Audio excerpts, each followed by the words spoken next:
Bismillahirrahmanirrahim. Nawaitu ta'alluma wa ta'lima wa tadhakkura wa tadhkira wa nafa'a wal intifa'a wal ifadata wal istifadata wal hisalata masuki bi kitabillahi wa sunnati rasulillah sallallahu alaihi wasallam wa du'a ilal huda دلالة على الخير ابتغاء مرضاته وقربه وثوابه وحسن الخاتمة مع اللطف والعافية وصلاح العاقبة. بسم الله الرحمن الرحيم. الحمد لله رب العالمين. والصلاة والسلام على أشرف الأنبياء والمرسلين سيدنا وحبيبنا وشفيعنا ومولانا محمد وعلى آله وصحبه أجمعين. أما بعد. قال مصنف الكتاب حضرة الشيخ سالم بن سمير الحضرمي رحمه الله ثم الشيخ شرها من نوابي البندني رحمه الله نفعنا بما بعلومهما في الدارين. اللهم افتح قلوبنا فتوح العارفين وبحكمتك وانصر علينا برحمتك يا أرحم الراحمين. إلى أن قال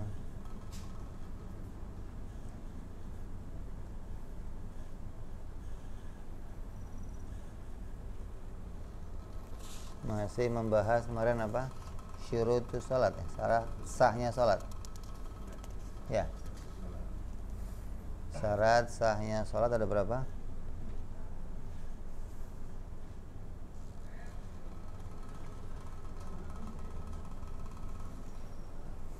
5. Berapa?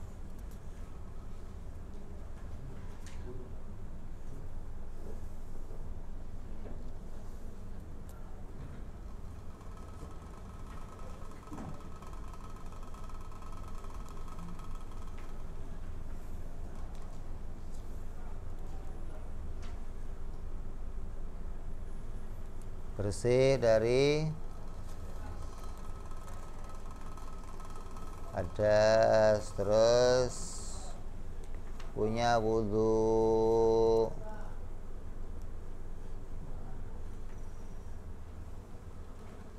ada 8 ya syarat sahnya sholat. Suci dari 2 hadas, artinya hadas besar, hadas kecil.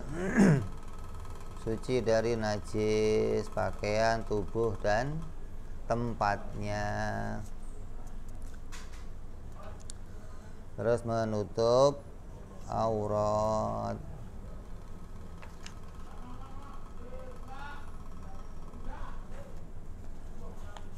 Ada aurat fi sholat, ada aurat nadhar ya, kemarin sudah dibahas ya.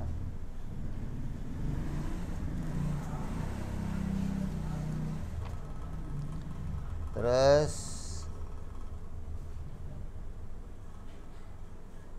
apa?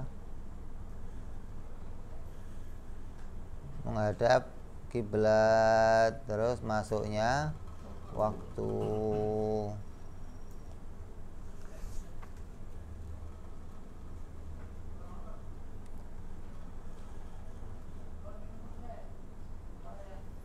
Menghadap kiblat juga ada ukurannya, yang terbaik ya langsung melihat Ka'bah. Kalau kita di depan Ka'bah,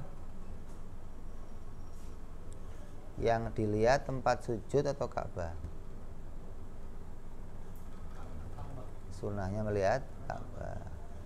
Kita di belakangnya Nabi, sunnahnya ngeliatin Nabi, bukan ngeliatin tempat sujud. Kalau kita ngelihatnya di belakangnya orang yang lihat Ka'bah, yang kita lihat apa? Tempat sujud atau orangnya yang kita lihat?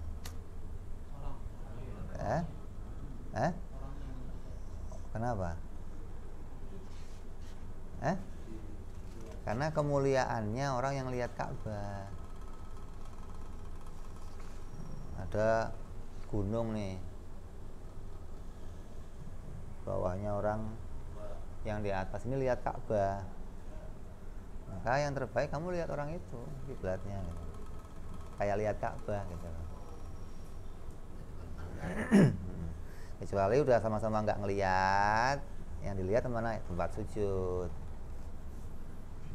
Kecuali masih ada yang lihat Ka'bah, yang kamu lihat ya orangnya tadi.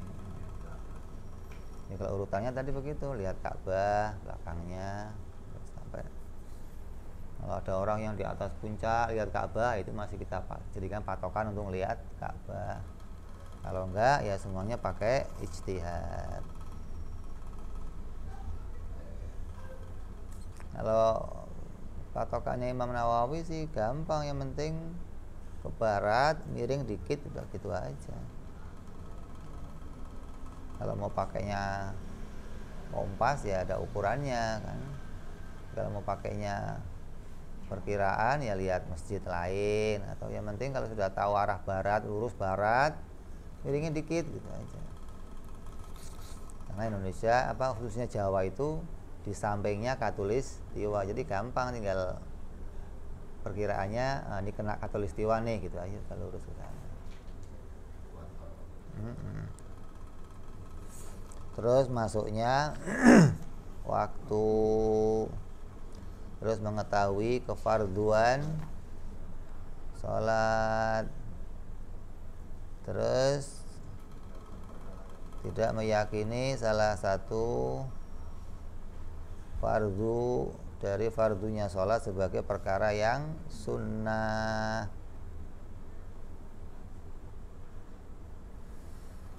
Terus menjauhi perkara yang membatalkan sholat.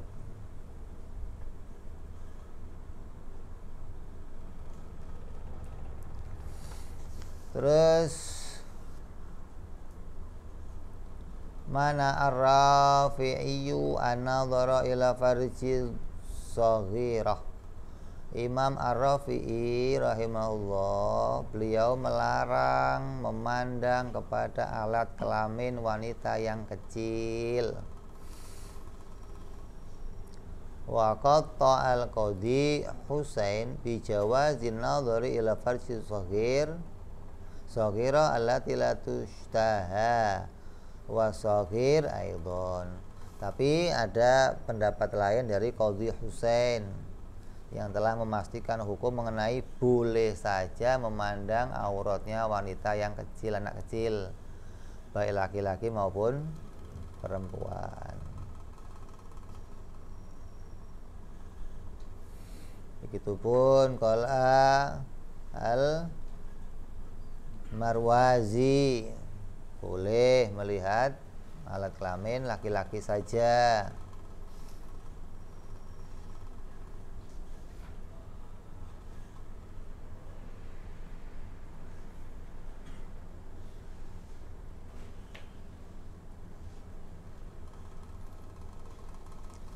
Batasannya sampai apa? Sampai tamyiz. Kalau sudah tamyiz, sudah bisa nutup dirinya sendiri ya, termasuk sudah terhalang untuk dilihat. Kecuali anak yang belum bisa nutup dirinya sendiri, yang nggak tahu aurat lah. Terus far'un, ini bicara syarat wajibnya sholat. Tajibu sholatu alaman ittisafa bihadhihi sifati sit. Ada 6 yang menjadi syarat wajibnya sholat. Yang pertama adalah Islam. Walau fima madha kamurtadin, walaupun pernah masuk Islam di masa lalu seperti orang murtad, tetap wajib sholat. Jadi orang murtad itu udah keluar Islam, jadi wajib sholat. Kapan wajibnya? Kalau masuk kembali maka dia mengqadha selama dia meninggalkan sholatnya. Nah kalau bukan orang Islam gimana? Ya nggak terhitung sholat, walaupun gerakannya sama, sujud, rukuk. Kok bukan orang Islam ya nggak dihitung sholat. Terus fala yajibu ala kafril asli al-qada'u idza aslama bala ya na'akid. Kalau kafir asli itu nggak usah ngodok. Beda sama kafir yang murtad. Bahkan orang kafir kalau qadha malah haram, nggak sah. Lah ngodok apa? Wong nggak ada kewajiban ngodok.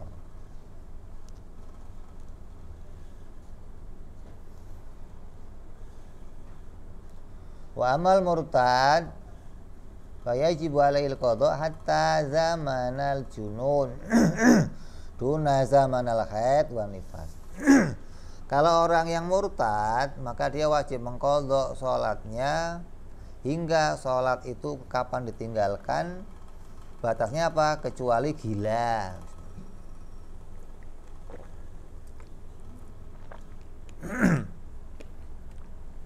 Terus bukan masa haid, bukan masa nifas.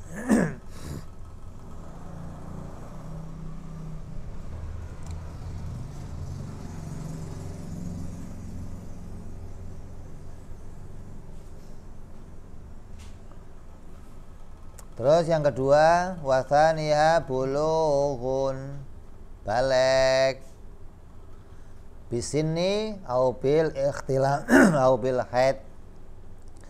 Baik itu baliknya dengan umur, berapa umurnya? 15 tahun hijriyah. Harus pakainya hijriyah.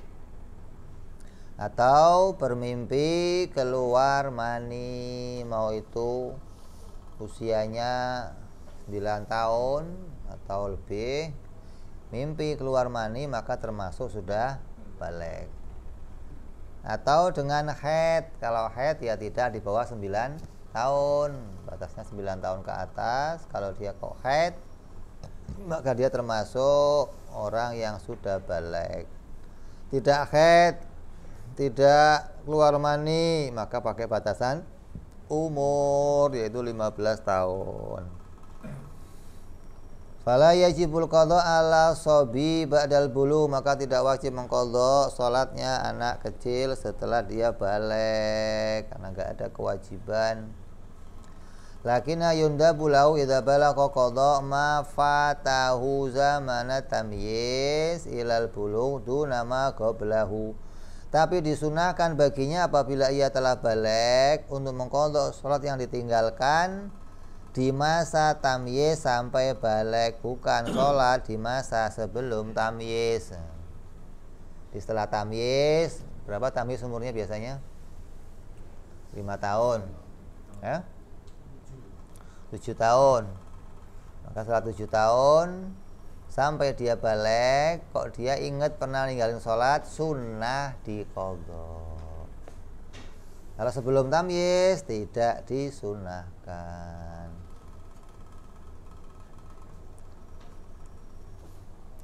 Jadi kalau anak kecil nggak sholat gimana? Ya nggak dosa. Qadha ya nggak usah qadha, nggak apa-apa, nggak wajib kok. Hanya disunahkan bila sudah tamyiz.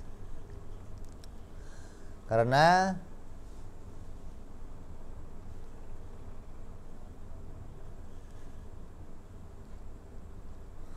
mengqadha sholat yang ditinggalkan sebelum tamyiz itu malah hukumnya jadinya apa? Haram. Sama kayak orang kafir mengqadha sholat.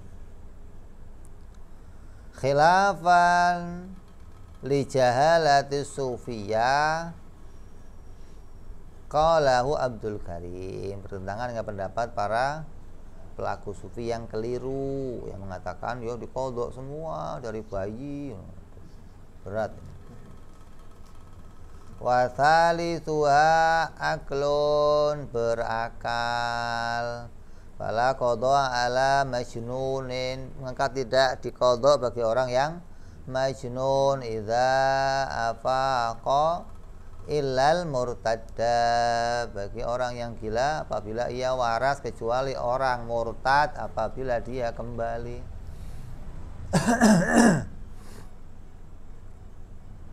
kecuali orang gila yang murtad. Orang gila murtad, pas murtad gila gitu loh, apes banget udah murtad.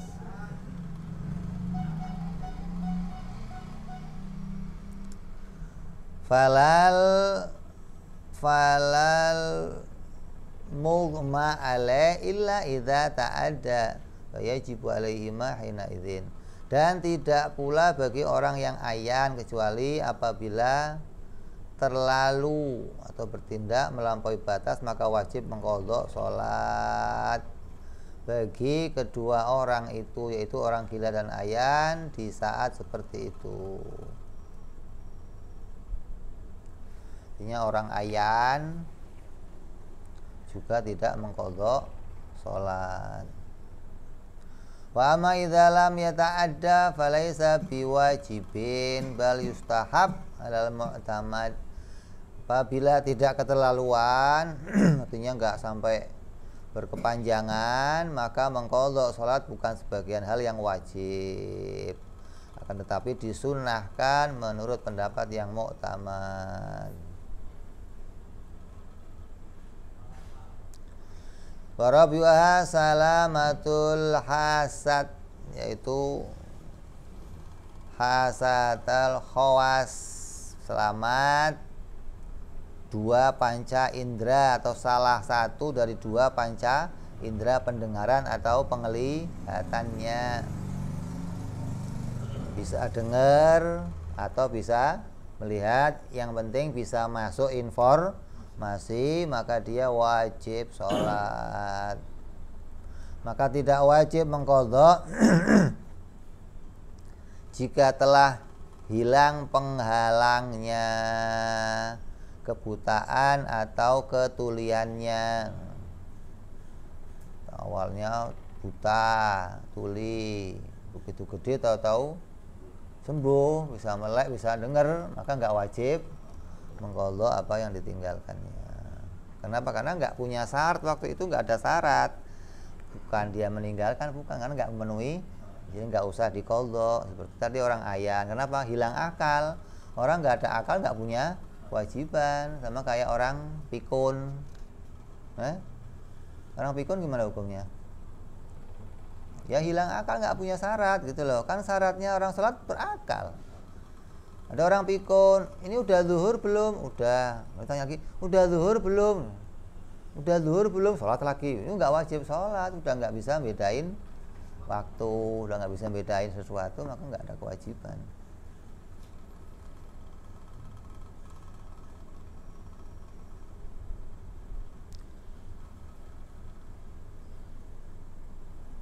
Fala tajibu salatu ala man khuliqa asamma wa ama walau natiqon. Maka tidak wajib sholat bagi orang yang diciptakan sejak lahir sebagai orang tuli dan buta, walaupun dapat berbicara. Khawarik namanya itu. Buta tuli kok bisa ngomong, itu namanya khawarik, luar biasa. Orang kalau tuli dari bayi itu bisu. Iya, biasanya bisu lah. Dia nggak pernah dengar orang ngomong, dari mana dia bisa niruin orang ngomong gitu lah. Kayak Tarzan lah. Tarzan kenapa nggak bisa ngomong? Karena nggak pernah dengar orang ngomong gitu loh.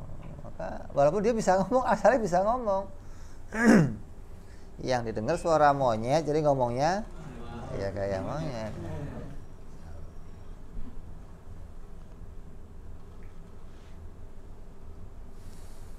Wa khamisuha bulughu dakwah, yang kelima sampainya dakwah.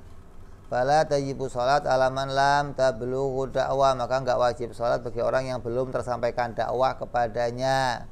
Lakin lau aslama man lam tablughu wajaba alaihi alqadha qalahu shibra misli. Akan tetapi jikalau telah masuk Islam orang yang belum sampai dakwah kepadanya, maka wajib baginya mengqadha.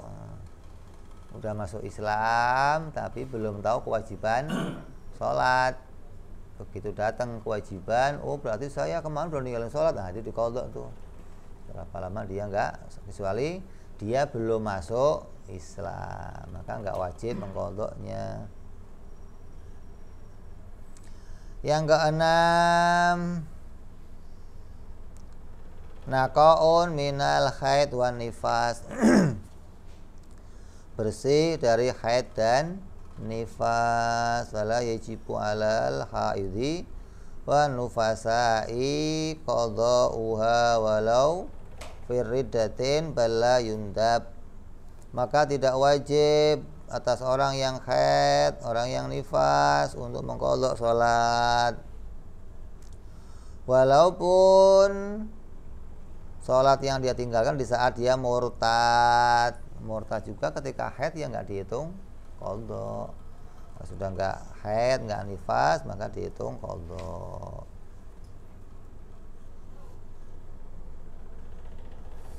Fala qala Muhammad al-Bakri falau aradata al-qadha fa innahu yasihu ma'akaroha. Jika keduanya orang haid dan nifas itu ingin mengqadha salatnya, maka sungguhnya qadha itu ya sah saja, tapi hukumnya makruh, bukan sunnah, apalagi wajib. Ini banyak juga orang yang kadang lewat ini karena nggak ngerti nifas, nggak ngerti apa haid, nggak ngerti istihadhah, jadi seringkali apa nggak ngerti mana kapan sholat, kapan qadha, kapan. Wa idza zalatil mawani'u al-madhkura minhum faqad baqiya min waqti sholati ma yasa'u qadra takbir taharrumin lazimadhum tilka sholah. Apabila telah hilang berbagai pencegah tersebut dari mereka dan sungguh masih sisa waktu, sholat seukuran dapat memuat kadar takbiratul ihram, maka wajib baginya melaksanakan sholat tersebut. Jadinya jadi sholatnya di waktu, tapi sisanya jadinya qadha.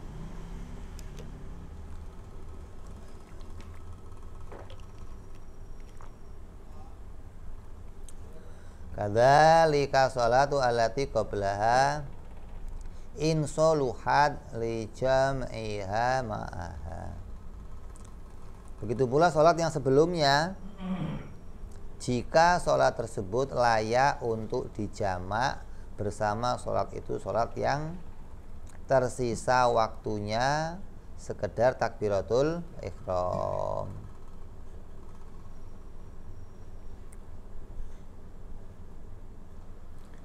Sholatnya sholat duhur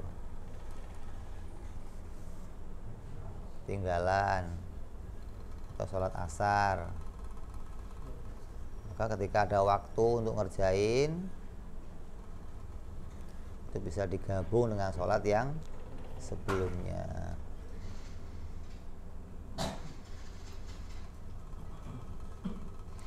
Bisa di apa? Jamak.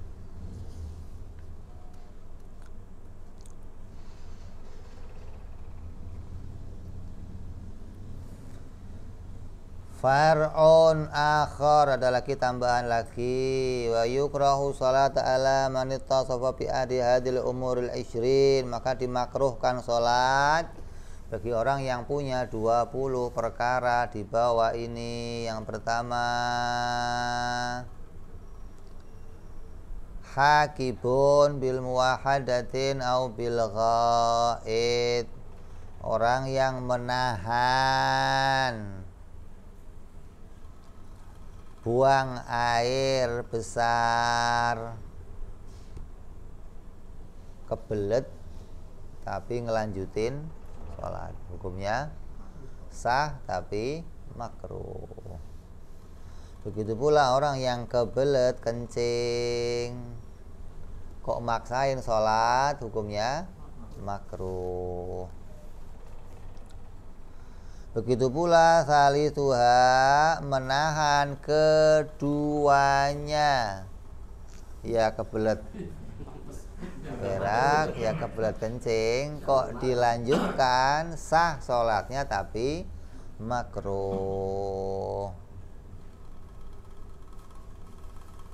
Kan kadang mendadak nggak mesti kan. Nahan juga sama juga. Enggak. Kecuali dari awal. Dari awal nih udah kebelet mau wudhu lagi dingin, udahlah tanggunglah sholat aja lah gitu. Sah apa enggak? Sah, hukumnya makruh. Warabi'uha yang keempat, safinun bin nuni au qaimun ala rijlin. Sholat dengan berdiri di atas satu kaki. Bukan goyang ngebor, bukan. Maksudnya kakinya yang satu begini loh. Kan kalau sholat harusnya lurus. Karena capek biasanya suka dimiringin sebelah, kadang miring sebelah sini. Nah, tumpuannya ke satu kaki hukumnya makruh. Paham nggak? Kalau nggak paham mesti praktek soalnya. Kalau udah paham nggak usah praktek. Yang penting tegaknya pakai dua kaki, jangan miring sebelah gini maksudnya. Kadang nggak suka. Orang kalau males kan capek kan suka miring sebelah. Oh. Wa khamisuha safidun bidal auqarinun baina qadamaihi ma'an ka'annahuma fi qayyidin, yaitu orang yang menggandeng membuat berdempetan antara dua telapak kakinya secara bersamaan, seakan-akan dua telapak kaki itu diikat menjadi satu, rapat. Nah, sunahnya apa? Jengkal. Lebar-lebar lu kayak mau apa? Ngabisin tempat sholat tuh. Intinya sholat pakai sejadah. Ada sejadah yang kecil, ada sejadah yang gede. Kalau sejadahnya yang gede, walaupun itu punya kamu, orang lain boleh menginjak sejadah kamu. Kecuali sejadah kamunya pas tuh.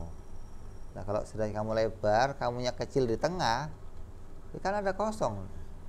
Maka disunahkan diinjak oleh yang lain.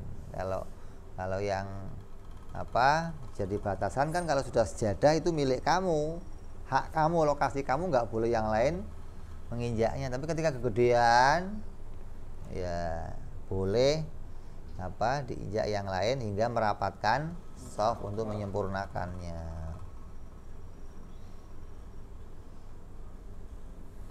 Wasadisuha haziqun bizain wal qaf ay widhaqil khuf.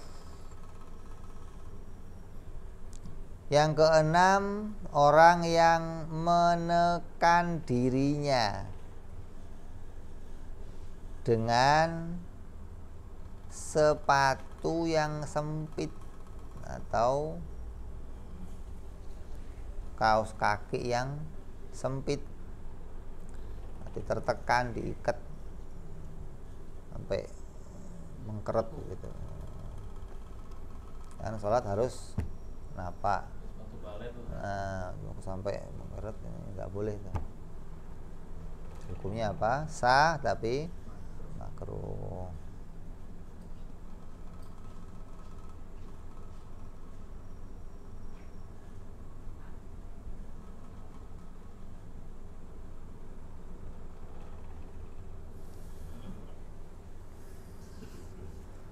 Itu penjelasannya macam-macam, ada yang apa maksudnya nggak nyaman gitulah. Orang kalau sholat nggak nyaman kan hilang khusyuknya, hilang konsentrasinya.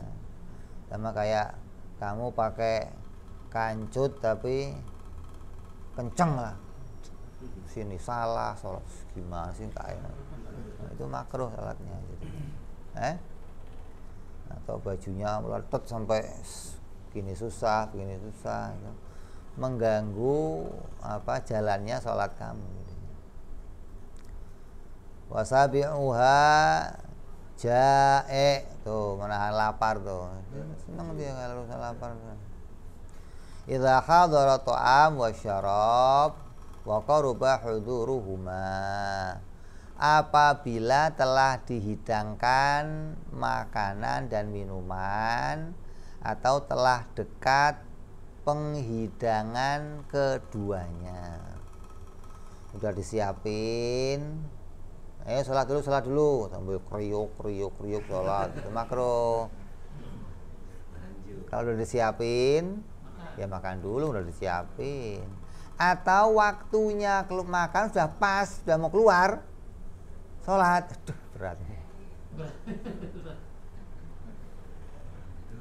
Kecuali belum ada makanan, waktunya masih lama, ya jangan makan dulu dah, ya enggak, sholat dulu baru makan. Kecuali sudah di hadapannya atau sudah dekat waktunya.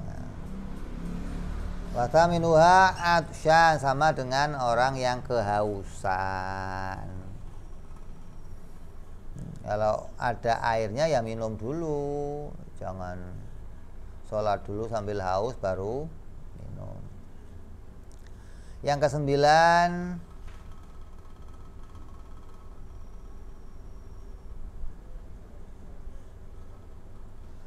hafizun birrih, orang yang mendorong balik, yakni kepada angin, orang yang menahan kentut, sama tuh.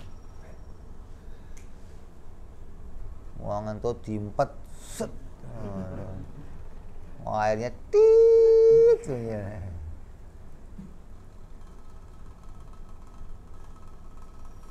Kalau orang yang duduk itu nggak ada batalnya.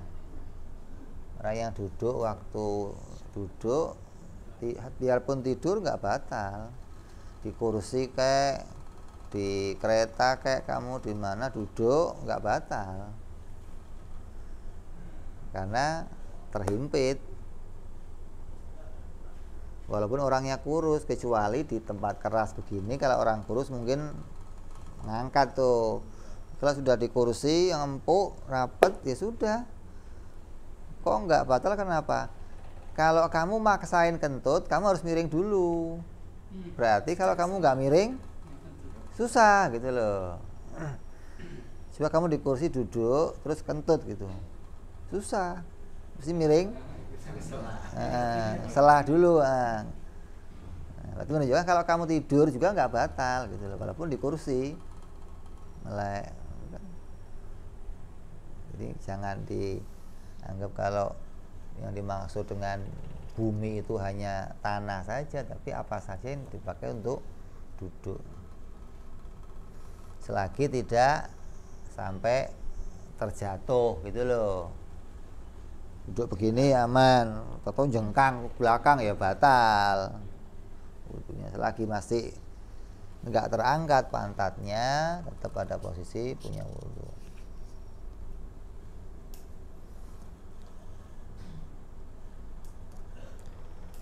Yang ke-10, man hadarahu ta'aman tatuqu nafsuhu ilaihi wa illam yakun ja'ian. Yang ke-10, orang yang telah dihidangkan kepadanya makanan, suatu makanan dengan nafsunya yang sangat berhasrat kepada makanan tersebut, meskipun dia tidak sedang lapar. Begitu keluar kebuli. Yang bangsa makannya setahun sekali ini biar nggak lapar, kebuli bro. Ini makruh kalau kamu sholat. Kenapa? Akan kepikiran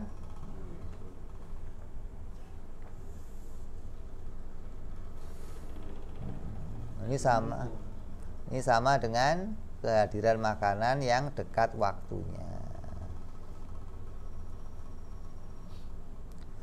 Sama seperti berhasrat kepada makanan, itu sama pula berhasrat kepada bersetubuh.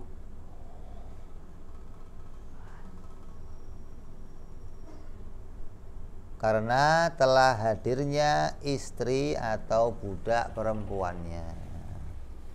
Hukumnya apa? Makruh. Udah ngebet, sholat dulu, wah berat dah nih. Bisa kayak cengkal ya kamu sholat. Sholat kayak pakai cengkal akhirnya, kayak orang sunat akhirnya. Berat.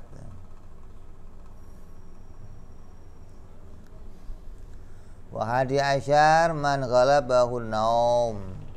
Orang yang terkalahkan dirinya oleh tidur, itu juga makruh. Ngantuk berat sampai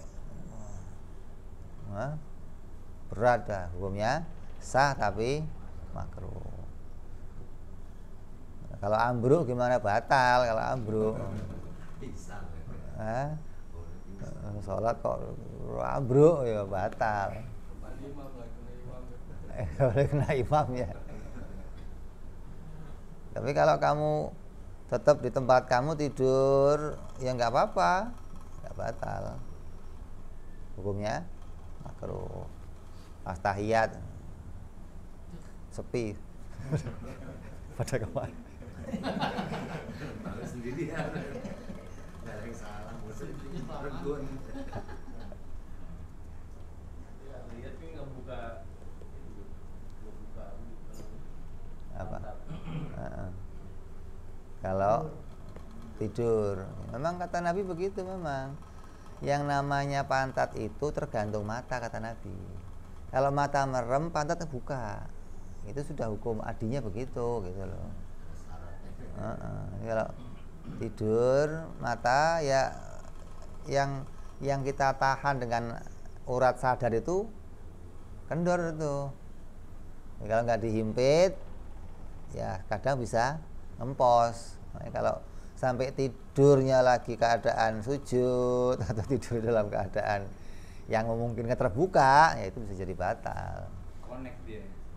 Iya, mata ini kalau orang enggak, maka dia omong tiangnya bumi itu mata. Kalau mata merem ambruk bumi. Kalau mata kamu merem bumi, kamu naik motor matanya merem ambruk semua udah mau. Kamu naik sepeda kok mata ambruk. Makanya cagaknya bumi, tiangnya bumi itu mata.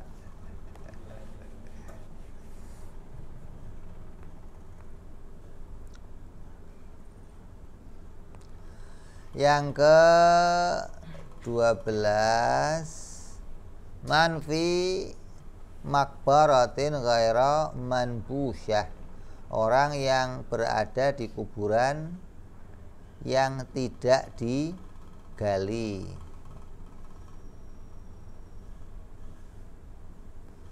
Ini kuburan umum loh.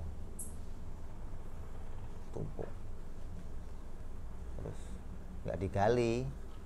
Di tanah asal, tanah legok, taruh, mau ditutup. Atau digali tapi luas,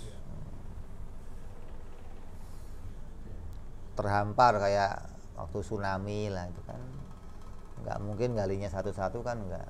Mau digali ya banyak. Atau cari tempat yang legok, taruh, baru ditumpuk.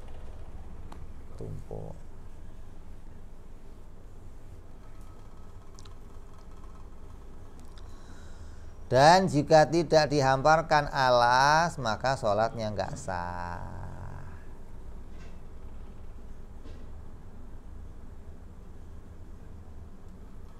Karena apa namanya, sholatnya kena bangkai gitu loh, kena mayit.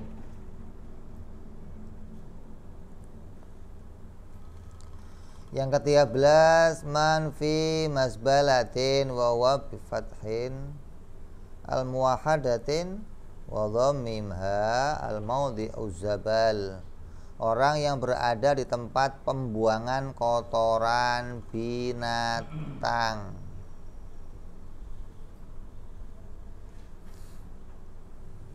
tempat kotoran binatang, tempat penyembelihan, taruh sono khusus buat bersihin kotoran.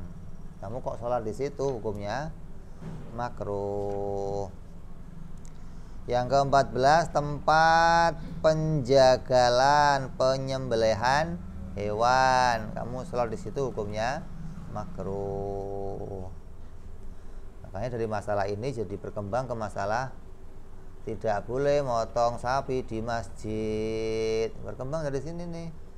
Kenapa masjid jadi tempat penjagalan, hukumnya jadinya makruh. Itu kalau nggak disiram. Masjid kan disiram. Ini nggak setiap hari maksudnya ya? Apanya? Itu penjagalannya nggak setiap hari. Iya, Masjid ya. itu dipermasalahkan. Memang hukumnya ya nggak boleh motong sapi di halaman masjid, itu nggak boleh, kecuali kamu sewa, bayar ke masjid. Kalau cuman Pak ini numpang ya mau, ya nggak boleh. Udah numpang gratis. Gratis. Bayar, kamu harus sewa dan harus dijamin lagi kembali bersih. Walaupun perkaranya amaliyahnya ibadah. Iya. Kurban ya. Tapi kan bukan untuk kepentingan umum, itu pribadi kan. Oh, iya. Kan nggak boleh di masjid. Kalau kamu pakai masjid ya kamu sewa sama masjid. Airnya ya kamu bayar, gayungnya kamu bayar, sewa, semua sewa tuh. Nggak bisa main pakai aja, nggak bisa, karena kan wakaf semua kan, maka harus dibayar. Kalau kamu pakai harus dibayar.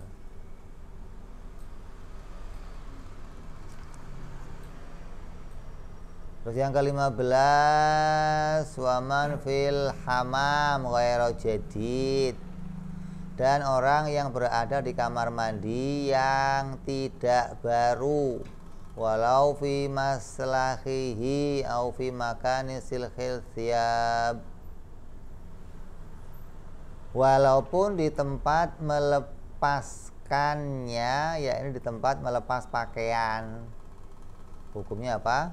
Makruh. Kamar mandi yang enggak baru itu maksudnya sudah dipakai. Kalau yang baru kan belum dipakai, sama kayak kamar biasa namanya, boleh kamu pakai sholat, nggak ada masalah, belum dipakai. Tapi kalau sudah dipakai, maka jadinya harus ada bekas di situ kan, maka hukumnya jadinya makruh apabila kamu paksakan untuk sholat di situ. Tapi ya sah sholatnya, kayak orang-orang Jepang, Korea, TKW yang di sono sholatnya susah, itu di kamar mandi doang sholatnya. Walaupun di tempat intinya lepas pakaian, nggak di tempat untuk mandinya, tetap hukumnya makruh. Lah kalau nggak dikasih gelaran, Bib, ya nggak sah.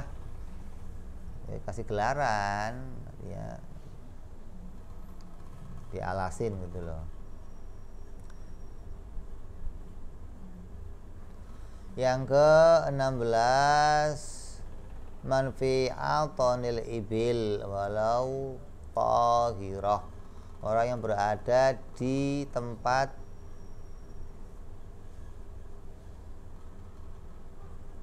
menderum, itu rendeman ya, walaupun suci, itu tempat onta akan minum, diarahkan ke tempat itu agar dapat minum onta lainnya, tempat jalannya, tempat penggiringan onta, jalurnya onta ini onta kalau mau minum digiring lewat sini. Nah, ini kamu kok sholat di situ, hukumnya apa? Makruh. Walaupun kan hanya untuk lewat minum, lah onta kan nggak ada sopan santunnya, nggak ada mau perak di mana aja, terserah dia emang.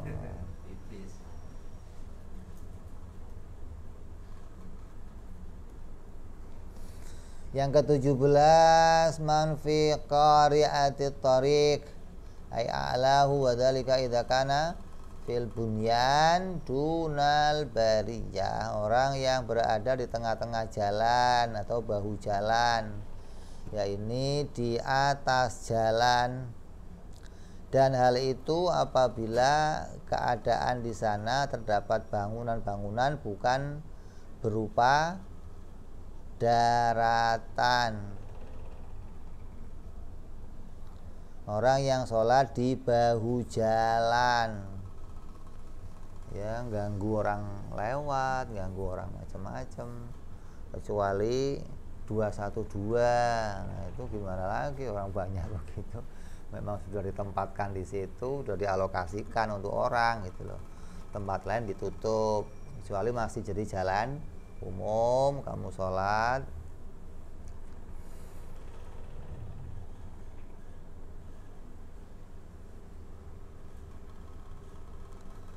Terus yang ke 18, manfi dhahril Ka'bah, orang yang berada di atas Ka'bah. Kok sholat hukumnya makruh.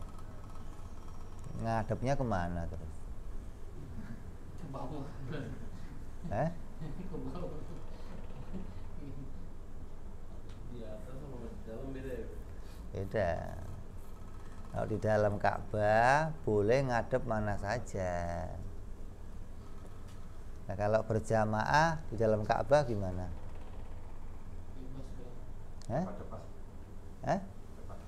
Terserah. Mau belakang-belakangan boleh, mau hadap-hadapan boleh. Boleh semua. Yang penting imamnya nggak di belakang makmum. Ya. Lah imamnya itu di sebelahnya makmum boleh, di depannya makmum boleh. Makmumnya nih di depan imam boleh, aslinya nggak boleh begini. Ini makmum, ini nggak boleh. Kalau begini boleh. Makanya sekarang disekat begini gitu ya. Nah sekarang di Mekah kan kalau khusus buat imam, ini di sini udah kosong. Oh itu di luar. Itu di luar. Ini di dalam. Yang rapi aja kan bisa. Dalam Ka'bah ya? Yang bikin rapi aja. Apanya? Ini namanya rapi begini. Iya boleh, nggak apa-apa. Kalaupun mau kamu sholat di hadapannya, nggak ada masalah. Karena sama-sama ngadep kiblat kan? Dia ke sana ngadep kiblat, kamu ke sana juga ngadep kiblat. Gitu. Kalau di depan di luar Ka'bah, memang batasannya yang namanya imam sama makmum itu harus imam lebih di depan. Ukurannya apa? Ukurannya kalau dia berlari ke Ka'bah, cepetan dia dari makmum gitu loh. Ukurannya itu. Andai dia kok berlari bareng, megang Ka'bah, yang duluan imam. Tapi kalau di depan di luar Ka'bah bisa jadi kadang makmum lebih dekat sama Ka'bah daripada imam. Yang penting nggak sejajar. Kalau sejajar nggak sah. Imam di sini, makmum dekat Ka'bah nggak boleh, nggak sah. Kecuali imam di sini, makmum. Lah yang di sini lebih nempel ke Ka'bah nggak apa-apa. Yang di sini jaraknya 5 meter ke Ka'bah. Yang di sini kok semeter jaraknya, nggak apa-apa sah.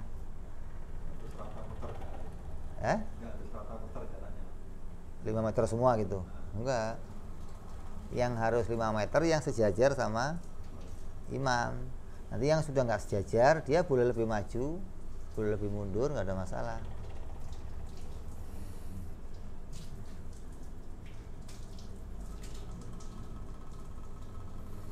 Terus yang ke 19 tasya asyar manfil kanisah, orang yang berada di dalam gereja, wal bi'ah atau tempat ibadahnya orang Yahudi itu apa? Sinagog.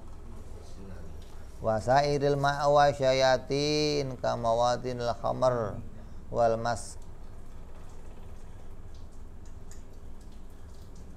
yaitu tempat gereja atau tempat ibadahnya orang Yahudi, sinagog, tempat-tempat setan, tempat judi, tempat-tempat minum arak, tempat pemungutan upeti, tempat-tempat yang penuh keharuman lah, maka hukumnya makruh.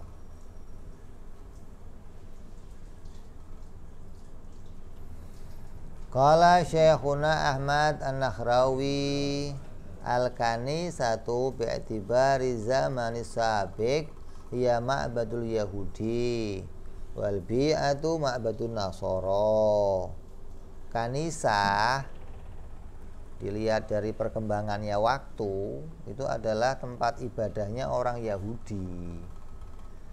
Sedangkan bi'ah adalah tempat ibadahnya orang Nasrani. Sekarang kan enggak. Sekarang gereja tempat ibadahnya orang Nasrani. Kalau sinagog tempat ibadahnya orang Yahudi. Wa amma bi'tibari hadza zaman fa bi aksi hadza. Kalau zaman sekarang udah kebalik. Kalau dulu begitu tuh. Gereja tempat ibadahnya orang Yahudi. Qala Syarqawi wa mahal karaha fi madkura haitsu lam yakhafautil maktubah. Letak kemakruhan sholat di tempat-tempat itu yang telah disebutkan itu sekiranya ia tidak takut akan ketinggalan sholat fardu. Kalau dia takut ketinggalan sholat fardu enggak makruh gitu loh. Waktunya udah mendesak, itu di situ aja lah, ya enggak makruh. Kalau bisa cari tempat lain, ente milih di situ hukumnya makruh. Kalau saya cari tempat lain gimana? Oh, enggak cukup waktunya, mepet. Ya udah di situ aja. Makruh enggak? Enggak. Wa illa fala karoha, dan jika ia takut ketinggalan salat fardu maka tidak dimakruhkan. Yang ke-20 al-munfaridun wal jama'atu qa'imatun. Yang ke-20 orang yang sholat sendirian sementara sholat berjamaah sedang berlangsung. Ente ada proyek miliaran namanya berjamaah, kelamaan kayaknya ini, udah ngepot aja lah, sendiri cabut, hukumnya makruh. Sah sholatnya tapi makruh.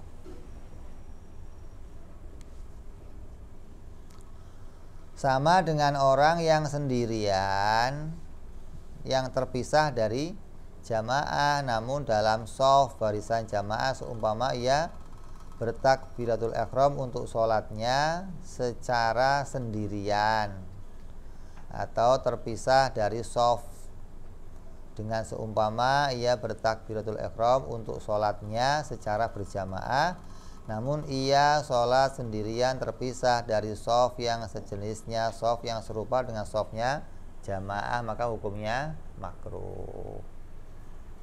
Sholatnya sah, berjamaahnya sah, tapi nggak dapat pahala jamaah jadinya. Nah, jamaahnya makruh. Ada yang ngomong, oh nggak dapatnya pahala shaf, dapat pahala yang lain. Beda-beda pendapat tuh. Jadi ada orang sholat di sono, saya di sini Allahu Akbar makmum sono. Tapi saya nggak ngerapat ke sono.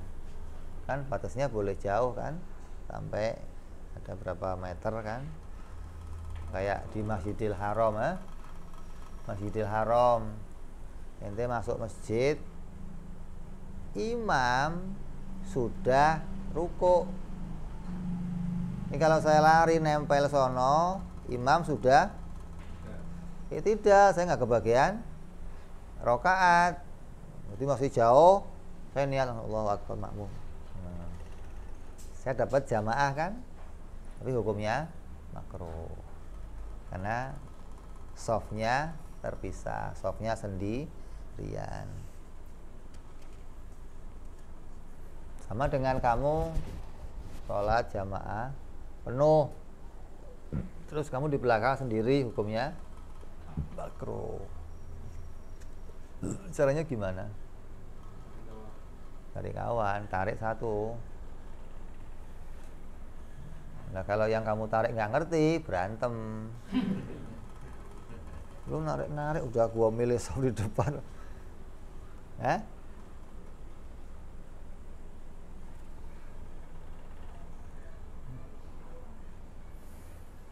Kalau orang kadang kan nggak ngerti apa keuntungannya gitu kan. Keuntungannya ya nolongin orang itu biar nggak kena makruh. Apanya? Ya kalaupun sudah mulai nggak apa-apa ditarik, karena dia nggak bisa orang lain kan, tarik satu yang di tengah, mundur selangkah, nanti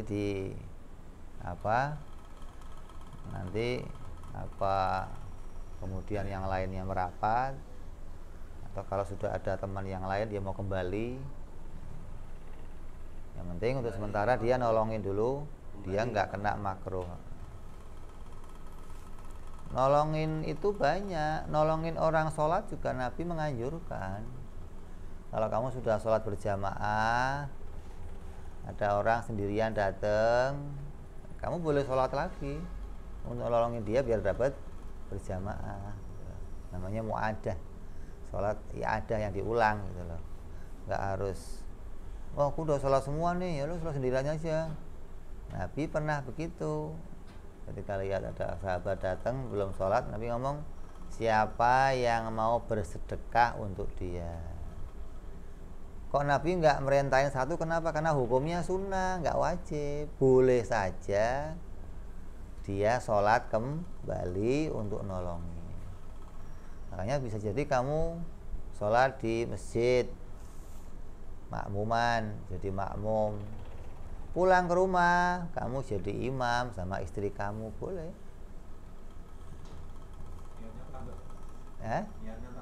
Ya, mau ada tambah ya adatan lillahi ta'ala.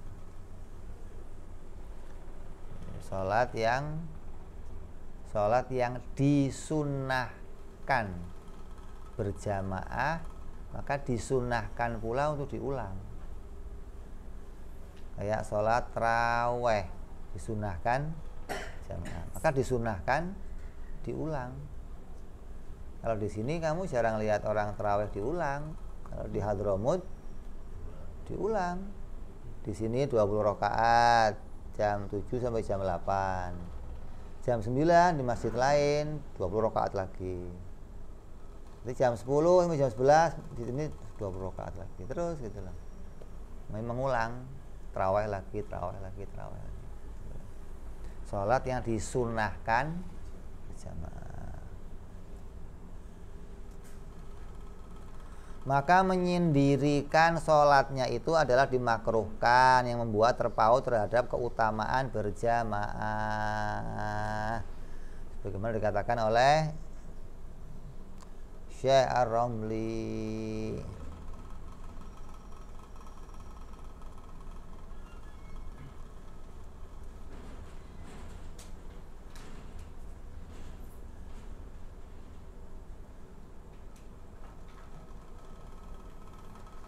Adapun halnya yang dimakruhkan di dalam sholat akan dikerjakan, akan diceritakan, disisahkan nanti pada bagian yang belakang. Ada lagi tuh, lain lagi. Ini kan dikerjakan di luar sholat. Jadi sholatnya di tempat-tempat ini, maka hukumnya makruh. Nanti ada lagi yang di dalam sholat kamu kerjakan, hukumnya makruh, kayak lihat ke atas, tolak.